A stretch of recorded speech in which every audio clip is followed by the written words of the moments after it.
ہمارے رب ہمیں تو نے دیا رمضان ہے، بخشوائے نا جو خود کو وہ بڑا نادان ہے۔ اعوذ باللہ من الشیطان الرجیم، بسم اللہ الرحمن الرحیم۔ قد افلح من زکاها وقد خاب من دساها، كذبت ثمود بطغواها إذ انبعث أشقاها، فقال لهم رسول الله ناقة الله وسقياها، فكذبوه فعقروها فدمدم عليهم ربهم بذنبهم فسواها ولا يخاف عقباها۔ یہ سورہ شمس ہے، اور کل گزشتہ اس پر کچھ تذکرہ ہوا تھا۔ ابتدائی آیات میں اللہ تعالیٰ نے کچھ چیزوں کی قسمیں کھائی اور یہ بات بتلائی کہ انسان کا نفس ایک قیمتی جوہر،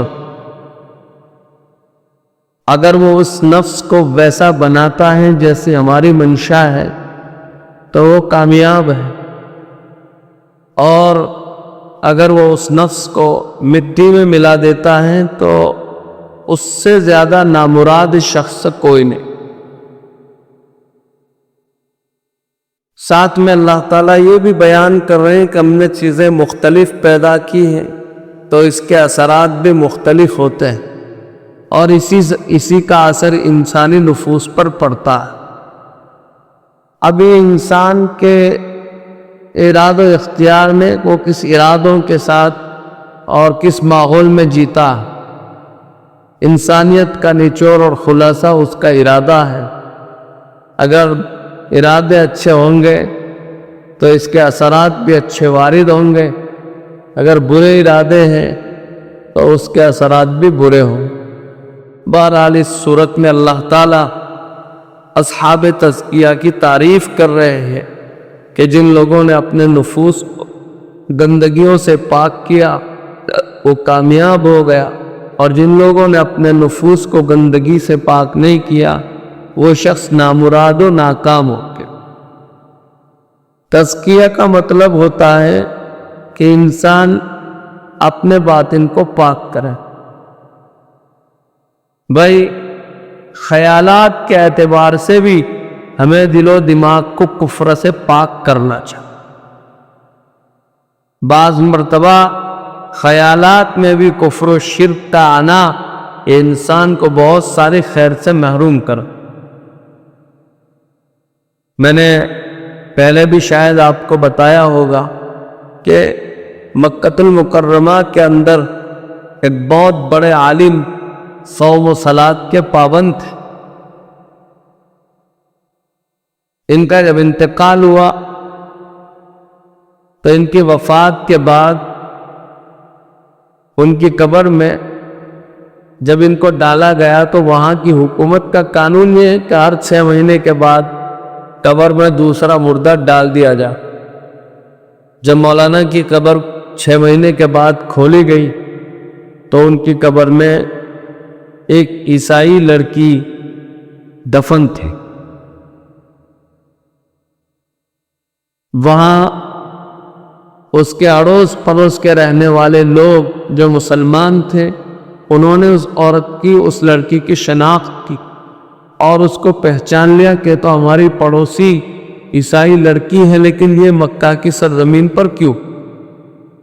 تحقیق کی گئی اور مولانا کو دیکھا گیا تو اس لڑکی کے صندوقچے میں وہاں پر یہ مولانا کی لاش تھی۔ مولانا کے گھر تحقیق کی گئی کہ کیا ماجرا۔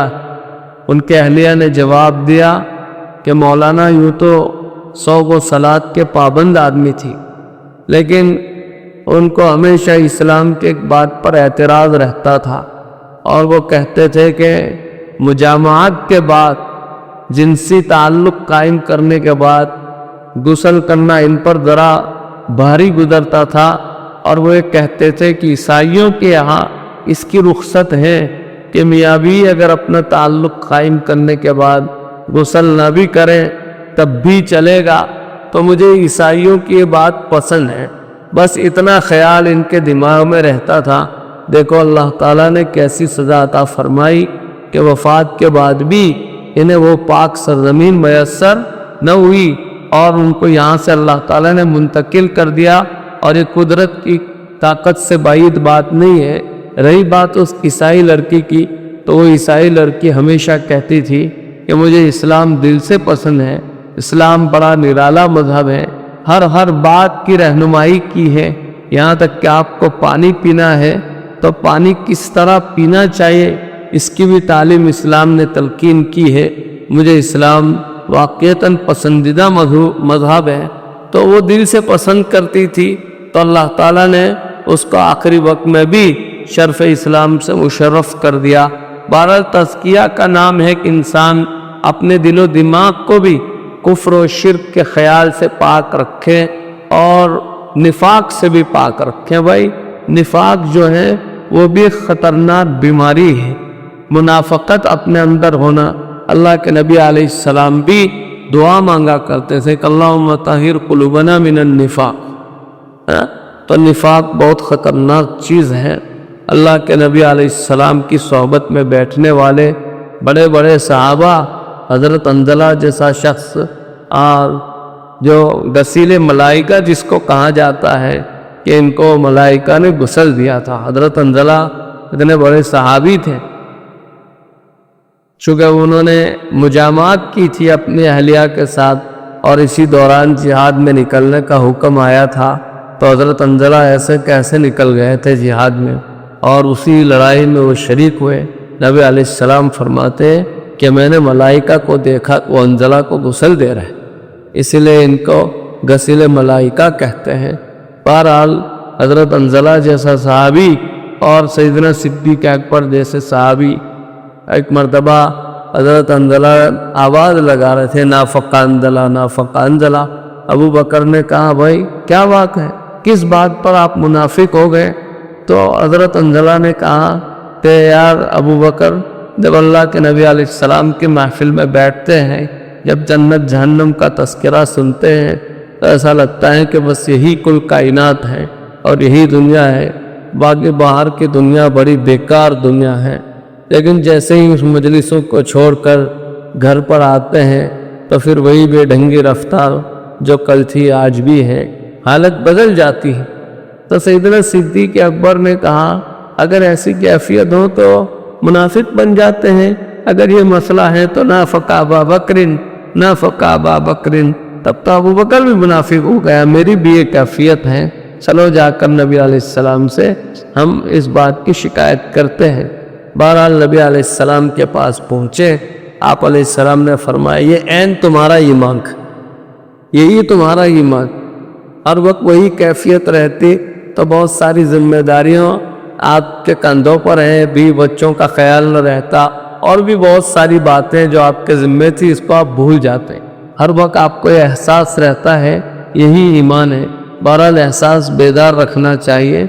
تو تزکیہ کا مطلب بڑا وسیع ہے، کفر و شرک سے پاک رہیں، نفاق کی گندگیوں سے آلودہ نہ ہو، اور اخلاق رذائل سے بھی اپنے آپ کو پاک کر، بھائی اس کی بہت ضرورت ہے۔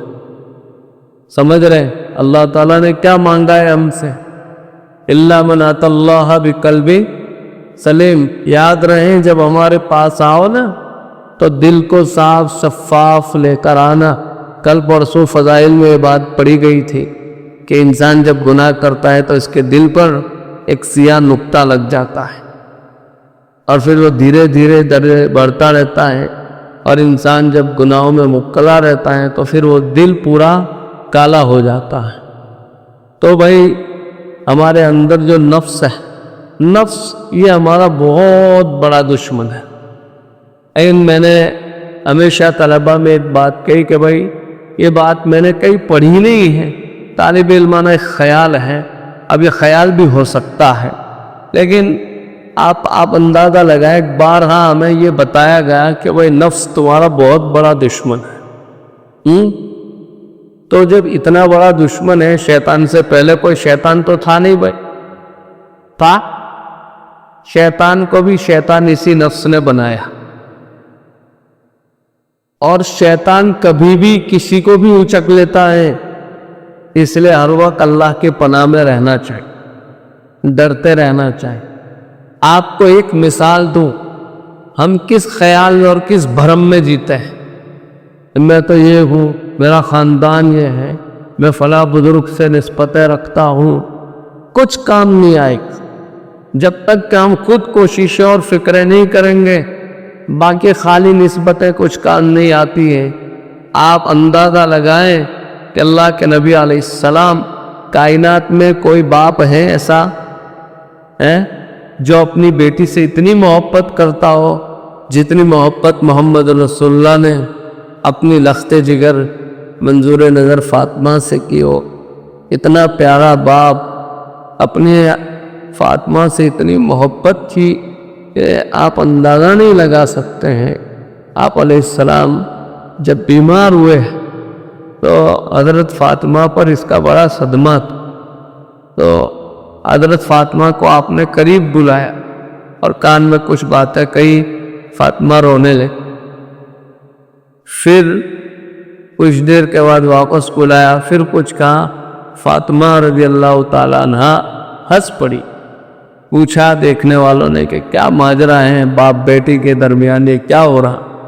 پہلی مرتبہ تجھے کچھ کہا تو رو پڑی، پھر کچھ کہا تو ہنس پڑی۔ تو فاطمہ فرماتی ہے کہ جب پہلی مرتبہ میرے کان میں بات کہی کہ بیٹا اب میں دنیا چھوڑ رہا ہوں، اس بات پر مجھے صدمہ ہوا اور مجھے رونا آ گیا۔ پھر مجھے بلا کر یہ کہا کہ بیٹا زیادہ غم نہ کرنا، تو بھی بہت جلد میرے پاس آ جائے گی۔ تو مجھے اس بات سے خوشی لگی تو میں ہنس پڑی۔ بہرحال حضرت فاطمہ سے بہت محبت تھی اللہ کے نبی علیہ السلام کو، اور آپ اندازہ لگائیں کہ محبت کا اظہار بھی اس طرح کرتے تھے نبی علیہ السلام کہ سب کو پتہ چل جاتا تھا کہ جب کہیں سفر میں جاتے تھے تو سب سے آخری ملاقات حضرت فاطمہ کی کرتے تھے، اور جب کہیں سے آتے تھے تو سب سے پہلے فاطمہ سے ملتے تھے، اس کے بعد سب کی ملاقات کرتے تھے۔ بہرحال اتنی محبوبہ بیٹی، اتنی پسندیدہ بیٹی کہ ہمیشہ فرمایا کرتے تھے کہ فاطمہ تو بضاۃ من، فاطمہ تو میری جگر کا ٹکڑا ہے، ہمیشہ یہ جملے فرماتے تھے۔ ایک مرتبہ اپنی بیٹی فاطمہ کو کہا، سلینی من مالی ما شئتی، بیٹی تیرے مال، تیرے باپ کے مال میں سے جو چاہے لے لے، یہ دنیا کی زندگی میں، باقی آخرت کے معاملے میں صرف اتنا تجھے کام نہیں آئے گا کہ تو محمد کی بیٹی ہے، تو حسنین کی ماں ہے، تو علی کی بیوی ہے، یہ نسبت کام نہیں آئے گی۔ وہاں کامیابی کے لیے تجھے تیرے ایمان و اعمال کی خود حفاظت کرنی پڑے گی، باقی صرف میری نسبت کام نہیں آئے گی۔ کون کہہ رہا ہے؟ محمد رسول اللہ کہہ رہے ہیں۔ نسبتیں صرف کام نہیں آتی ہیں۔ کیا کنان نوح کا بیٹا نہیں تھا؟ کیا آزر ابراہیم کا باپ نہیں تھا؟ کیا قابل آدم کا بیٹا نہیں تھا؟ اس سے بڑی کیا نسبتیں ہو سکتی ہیں؟ یہ سب نبیوں کے اولاد اور باپ تھے، تو نسبتیں کام نہیں آئے گی۔ اس کے ساتھ ایمان اعمال بہت ضروری ہے۔ ایمان اعمال کے ساتھ نسبت ہوگی تو نور علی نور ہے۔ بہرحال آپ اندازہ لگائیں کہ شیطان کہیں بھی کہیں سے بھی کسی کو اچک سکتا ہے۔ ہاں، ایک صحابی اللہ کے نبی علیہ السلام کے پاس بیٹھا ہوا ہے، اور جس کا شمار کاتبین وحی میں سے، کاتبین وحی سمجھتے ہیں آپ علیہ السلام تو امی تھے بھائی، آپ کو کچھ نہیں آتا تھا۔ جبرائیل جب کوئی بات لے کر آتے تھے، آپ پڑھے لکھے صحابہ میں سے چند کو جو نامزد کر رکھا تھا، ان میں سے کسی کو بلا کر کہتے کہ آپ اس کو لکھ لو، تو لکھوا دیتے تھے۔ ان صحابہ کو کاتبین وحی کہتے ہیں۔ ان میں سے ایک صحابی جو اللہ کے نبی علیہ السلام کے پاس بیٹھے ہوئے تھے، جبرائیل امین تخلیق انسان کے مراحل بیان کر رہے ہیں کہ ثم خلقنا النطفة علقة فخلقنا العلقة مضغة فخلقنا المدغۃ عظاما فکسونا العظام لحما. یہ تخلیق انسانی مراحل جبرائیل بیان کر رہے ہیں. اللہ کے نبی علیہ السلام اس صحابی کو کہے لکھو یہ سب بات ہے. اب وہ صحابی لکھ رہا ہے. ظاہری بات ہے وہ عربی تھا، عربی النسل ہے، اس کو عربی سمجھ میں آ رہی. تو ان کے دل میں خیال آیا کہ بھائی اتنی اچھی بات ہے کہ اللہ تعالیٰ ایک گندے قطرے سے انسان کو پیدا کرتا ہے، اس کو لوتھڑا بناتا ہے، پھر اس کو خون میں تبدیل کرتا ہے، گوشت بناتا ہے، ہڈی بناتا ہے، پھر اس پر گوشت چڑھا کر ایک زبردست انسان بنا دیتا ہے. فتبارک اللہ احسن الخالقین. یہ خیال اس صحابی کے دل میں آیا. ظاہری بات ہے وہ بھی عربی تھا تو یہ خیال ان کے دل میں آیا. اور جبرائیل وحی کا اگلا حصہ، آیت کا اگلا حصہ بیان کر رہے اور یہی جملے بیان کیے فتبارک اللہ احسن الخالقین کہ اللہ تعالیٰ کتنی اچھی تخلیق کرتے ہیں. تو شیطان نے اس وقت صحابی کے دل میں بات ڈالی کہ یہی جملے تو تمہارے دل میں بھی ابھی آئے تھے، مطلب تم بھی تو نبی ہو. بس وہیں پر وہ صحابی قلم رکھ کر کھڑا ہو گیا، میں بھی نبی ہوں، دعویٰ کر دیا نبوت. اور نبی کی صحبت چھوڑ کر، مدینہ چھوڑ کر واپس مکہ چلا گیا اور کافر ہو گیا. آپ اندازہ لگائیں نبی کی صحبت میں بیٹھنے والا ہے، وحی لکھنے والا، قرآن لکھنے والا ہے. شیطان کہیں بھی کسی کو کبھی بھی اچک سکتا. یہ تو اس کی خوش قسمتی کہ فتح مکہ کے موقع پر وہ واپس توبہ کر کے اللہ کے نبی کے پاس آئے اور دائرہ اسلام میں داخل ہو گئے اور اللہ تعالیٰ نے انہیں شرف صحابیت دے دی. ورنہ کس کا کیا بھروسہ بھائی. اللہ تعالیٰ سے ہر وقت پر ہدایت پر جمے رہنے کی دعائیں مانگا کرے. اللہ تعالیٰ اپنے بندوں کی طلب پر فیصلہ کرتے ہیں. بہرحال تو بھائی اخلاق رذائل سے پاک ہونا یہ بہت ضروری ہے. کہ بھائی تکبر یہ برے اخلاق میں سے، کیا ہمارے اندر تکبر نہیں ہے؟ کوئی ہے جو یہ کہیں کہ میرے اندر تکبر نہیں ہے؟ سب کے اندر تکبر. اور تکبر صرف کسی ایک چیز کا نہیں ہوتا. تکبر جو ہے صحت کا بھی ہوتا ہے. وہ آج کل جو جم کا بھوت داخل ہو گیا ہے بھائی، سمجھ رہے ہیں؟ ارے کیا ہوگا اس سے؟ پڑھنے کو ڈیبو ہو کر پڑھے رہے ہو کال یہ باڈی بنا رہے، فائدہ کیا؟ اور نیتیں کیا ہے یہ سب کرنے میں؟ آپ کی نیت کیا ہے؟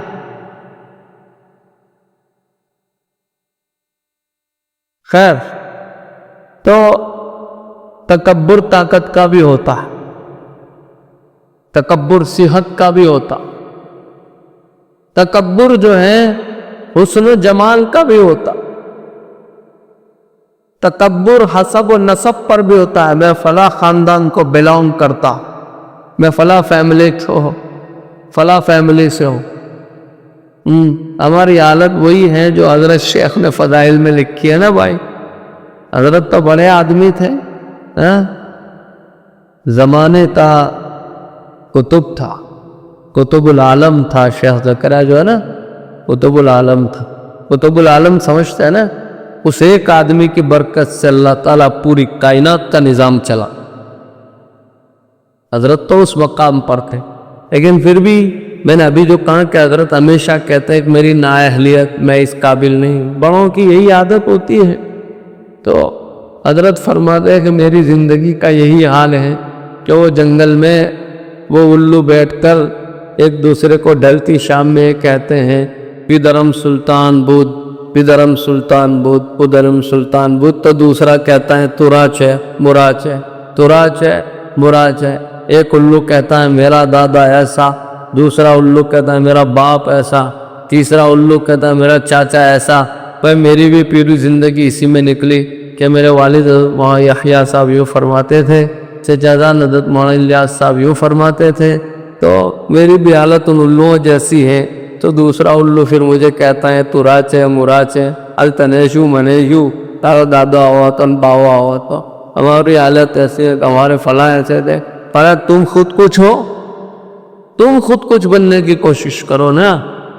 اللہ کا خزانہ تو لامتناہی ہے، وہاں کی دولتیں کسی کے لیے مخصوص نہیں ہے. آپ بھی ایسا بننا چاہیں تو بن سکتے ہیں. بہرحال تو بھائی تکبر ہر چیز کا ہوتا، یہاں تک کہ تکبر علم کا بھی ہوتا. تکبر جو ہے نا علم کا بھی ہوتا، تکبر تقوی کا بھی ہوتا ہے، تکبر مال و دولت کا بھی ہوتا ہے. بہرحال خلاصہ کلام تکبر کسی بھی شعبے کا ہو وہ انسان کو تار تار کرو. تکبر اللہ کی ذات کو جچتا ہے، باقی کسی کو نہیں جچتا. تکبر را آزادین خار کر، تکبر نے اسی شیطان کو ذلیل و خوار کر دیا اور ہمیشہ کی جو لعنت کی زنجیریں ہیں اس میں اس کو گرفتار کر دیا. شیطان کوئی معمولی آدمی تھا بھائی، بہت بڑا علامہ ہے شیطان. ہاں آپ اس کو جتنے لقب دینا چاہیں، زمانے کا علامہ، مفتی، یہ وہ سب ہے. وہ اس لیے ہیں کہ آدم علیہ السلام سے لے کر محمد رسول اللہ صلی اللہ علیہ وسلم تک جتنے انبیاء علیہ السلام آئے، جتنی آسمانی کتابیں اور شریعتیں اتری، ان سب کا علم و کم بخت جانتا ہے. اور اتنا نہیں، کلیات کے ساتھ ساتھ جزیات کو بھی، بڑی بڑی باتوں کے ساتھ ساتھ ان شریعتوں کی چھوٹے چھوٹے مسائل سے بھی واقف. وہ اتنا بڑا عالم. نرا علم کام نہیں آئے گا، نرا علم انسان میں تکبر پیدا کر. یہودیوں کے پاس کیا نرا علم تو ہے، انہی نرے علم نے یہودیوں کو گمراہ کر. نصارہ کے پاس کیا ہے؟ نرا اعتقاد. بس کچھ سمجھے ساجے بگا حضرت جی، ارے فساد برپا کر دیا. سمجھ رہے ہیں؟ نرا اعتقاد بھی گمراہی پیدا کر دے گا اور نرا علم بھی گمراہ پیدا کر دے گا. بہرحال زندگی میں ہمارا کوئی رہبر بھی ہونا چاہیے. بھائی ہمارے اندر جو اخلاق رذائل ہے اس کو ہم کیسے پہچانیں گے؟ میرے اندر حسد ہے کہ کیسے پہچانیں گے؟ اور کون کہتا ہے بھائی آج حسد نہیں ہے؟ بھائی سب کے اندر جلن ہوتی اور دوسروں سے زیادہ اپنوں پر ہوتی. بہت بے چینی ہوتی. جو نعمت محسود، جو نعمت والا ہوتا ہے نا اس پر حسد کیا جاتا ہے. یہ حدیث ہے. جو نعمتی غالباً حدیث ہے یا کسی کا مقولہ ہے. بہرحال نعمت والا جو ہوتا ہے اس پر بہت حسد کیا جاتا ہے. تو لوگ طرح طرح کی باتیں کرتے ہیں، الا یہ کہ وہ نعمت بھی نعمت ہے اور اللہ کی نظر میں بھی اور دنیا کی نظر میں بھی. تو نعمت والے جو ہے وہ حسد کیے ہوئے ہوتے ہیں. اور حسد جو ہے ایک سنگین بیماری ہے. روایتوں میں آتا ہے کہ حسد انسان کی نیکیوں کو اس طرح برباد کر دیتا ہے جس طرح استرا بال کو کھا جاتا ہے یا آگ سوکھی لکڑیوں کو کھا جاتا ہے. حسد انسان کی نیکیوں کو اس طرح کھا جاتا ہے. حسد سے بچنا چاہیے بھائی. یہ بیماری جب لگتی ہے نا تو پیچھا نہیں چھوڑتی ہے اور یہ ذلیل و خوار کر دیتی ہے. نتیجہ کچھ نہیں ہوتا ہے. یہ بیماری اتنی خطرناک ہے کہ نبوت کے گھرانے کو بھی لگتی ہے تو پیچھا نہیں چھوڑتی. سمجھ رہے بھائی؟ برادران یوسف جو تھے، یعقوب علیہ السلام ہی نبی کی اولاد تھی نا، اسی حسد کا شکار ہو. اور ازواج مطہرات میں صدیقہ بنت صدیق اور حفصہ رضی اللہ تعالیٰ عنہما، یہ دونوں آپ علیہ السلام کی جو چہیتی بیویاں تھی. آپ علیہ السلام کا جو معمول تھا عصر کے بعد اپنی ازواج کے پاس 5 منٹ جا کر بیٹھتے تھے. حضرت صفیہ جو ہے چونکہ پستہ کت تھی اور ان کے ہاں کسی نے شہد بھیجا تھا، حضرت صفیہ نے اس کو سنبھال کر رکھ دیا کہ نبی علیہ السلام آئیں گے شام کو تو میں کھلاؤں. ظاہری بات ہے کہ بھائی نبی علیہ السلام جب پہنچے ہیں تو حضرت صفیہ نے وہ شہد کھلایا. اب جب شہد کھائیں گے تو کچھ دیری تو ہوگی. ادھر حفصہ اور عائشہ دونوں انتظار میں، اور یہ دونوں کو پریشانی ہو گئی. اور حضرت عائشہ کبھی اشارہ بھی کرتی تھی. سمجھ رہے ہیں؟ نبی علیہ السلام روکتے تھے عائشہ کو، یہ نہ کری، اللہ پر تنقید کر رہی ہے. وہ ایسا نہیں ہوتا تھا کہ بھائی کہنے کے بعد وہ نہیں مانتی تھی، وہ فوراً مان لیتی. بہرحال تربیت کروائی ہے. تو اس وقت حضرت عائشہ اور حفصہ دونوں نے یہ بات طے کر لی کہ وہاں اتنی دیر لگی نا، ایک کام کر، تیرے پاس آئے نا تو تجھے پوچھنا کیا کر آئے، بہت بدبو آتی تمہارے منہ میں. میرے پاس آئیں گے تو میں بھی ایسا کہوں. عورت ہے بھائی، عورت ہے، چاہے کسی بھی زمانے کی ہو، عورت عورت ہوتی. اور ان دونوں نے مشورہ کیا کہ تو یہ کہنا مغافیر کھا کر آئے. مغافیر جو ہیں وہ ایک قسم کا گوند ہوتا ہے، گندا، وہ ایک قسم کا گوند ہوتا ہے جو بہت کڑوا ہو. اس کی کڑواہٹ کو بیان کرنے والوں نے لکھا ہے کہ مغافیر کا ایک قطرہ اگر شہد کی بالٹی میں ڈال دیا جائے تو وہ شہد کی پوری بالٹی کو کڑوا کر. آپ اندازہ لگائیں کہ وہ کتنا کڑوا گوند ہو، اس میں کچھ بدبو بھی آتی. یہ دونوں نے مشورہ کر لیا. اب اللہ کے نبی علیہ السلام جب آئے تو صدیقہ نے کہا کیا کھلایا اس نے، اے منہ میں بدبو آتی ہے. اور میں نے کچھ نہیں کھایا، اور شہد کھلایا تھا بیچاری نے، نہیں بہت بدبو آتی ہے منہ. پھر وہاں سے جب نکلے تو حفصہ کے پاس گیا، وہ مشورہ ہی تھا. حفصہ نے کہا کیا کھا کے آئے، منہ میں بہت بدبو آتی. نبی علیہ السلام کا دل ٹوٹا. آپ نے کہا ارے اس نے بیچاری نے شہد کھلا، اللہ کی قسم آج کے بعد کبھی شہد نہیں کھاؤں گا. فوراً جبریل آئے، یا ایھا النبی لم تحرم ما احل اللہ لک، اے نبی کیوں اس چیز کو حرام کرتے ہو جس کو ہم نے حلال کیا ہے، اور وہ بھی تبتغی مردہ کا ازواج، بیویوں کے لیے. ان سب کو طلاق دے دو، ہم آپ کو دوسری بیویاں دیں گے. سمجھ رہے آپرن بھائی کوئی کشو کہوا آوان نہ دیا، ہاں کوئی بھی کشا بندہ کروا نہیں. بہرحال تو حسد ایک سنگین بیماری ہے، یہ اخلاق کے رذائل میں سے. اب ان سب کو بھائی دل سے ان سب کو پاک کرنا ہے. کینہ، بغض، عداوت، غیبت، جھوٹ، چغلی، دھوکہ، خیانت، بد نظری، یہ ساری باطنی بیماریاں ہیں. اور بالخصوص ہمارے نوجوان جو ہیں، میں 5 منٹ آپ کی لیتا ہوں بھائی، موضوع تو آج بھی پورا نہیں ہوگا. بہرحال تو بد نظری یہ ایک سنگین بیماری ہے، اس سے بھائی بہت بچے. کبھی کبھار یہ بد نظری جو ہے نا، یہ آپ کو ایمان سے خارج کر. میں ہمیشہ طلباء کو ایک بات کہتا ہوں، ایک ہوتے ہیں بھائی نظر بد، اور ایک ہوتی ہے بد نظری. دونوں میں فرق ہے نا. ایک ہوتے ہیں نظر بد اور ایک ہوتی ہے بد نظر.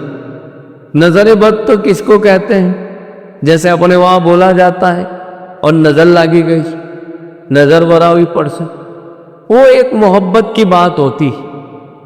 جیسے بھائی صحابہ میں عامر ابن ربیعہ اور سہیل ابن حنیف، غالباً سہیل ابن حنیف کا جسم جو ہے بڑا خوبصورت جسم تھا، اور عامر ابن ربیعہ نے اس زمانے میں تو مودی سرکار نہیں تھی، ورنہ وہاں بھی جگہ جگہ باتھ روم اور ٹوائلٹ بنوا دیتے. اس زمانے میں باتھ روم وغیرہ نہیں تھے، وہ تو غسل اور دیوالوں کے حال میں، درخت دیوال کے حال میں غسل کرتے تھے. تو سہیل ابن حنیف جو ہے وہ غسل کر رہے تھے، اور ادھر سے عامر ابن ربیعہ کا گزر ہوا. تو ان کا جسم چونکہ بڑا خوبصورت تھا تو ان کی زبان سے بات نکلی، یا کتنا خوبصورت جسم ہے، میں نے آج تک ایسا بدن نہیں دیکھا. اتنی بات کہنی تھی کہ سہیل ابن حنیف جو ہے وہ بیمار ہو گئے. نبی علیہ السلام کو شکایت کی گئی. آپ علیہ السلام نے کہا کچھ ہوا تھا کہ عامر ایسے جملے بولے تھے کہ عامر کو بلاؤ، اور ایک بڑے برتن میں حضرت عامر کے پاس وضو کروایا، اور وہی غسالہ جو وضو کا پانی تھا وہ سہیل ابن حنیف پر ڈال دیا، تو اس سے نظر اتر جاتی ہے. تو ایک ہوتی ہے بھائی نظر بد، بری نظر کا لگ جانا، اور ایک ہوتا ہے بد نظری، کسی پر بری نظر ڈالنا. نظر بد اگر لگ جائیں تو زیادہ سے زیادہ کیا ہوگا؟ اگر علاج نہ کیا گیا تو جان جاتی ہے، آدمی بیمار ہو جاتا. بہت سارے جاہل ناواقف نظر فضر نے اپنے نام مانتا تو پھر تجھے بھی کوئی نہیں مانے گا. نظر لگنا حق، یہ بخاری کی روایت ہے. اور العین حق، نظر بد حق. سمجھ رہے ہیں؟ باتوں سے باتیں نکلے گی بھائی یہ تو آپ کی طلب کی بات ہے، میں نہیں بولوں گا. ورنہ یعقوب علیہ السلام نے اپنے بیٹوں کو جو کہا تھا لا تدخلوا من باب واحد وادخلوا من ابواب متفرقہ، ایک ایک دروازے سے، الگ الگ دروازوں سے داخل ہونا بیٹا، الگ الگ دروازوں سے، ایک دروازے سے داخل نہ ہونا.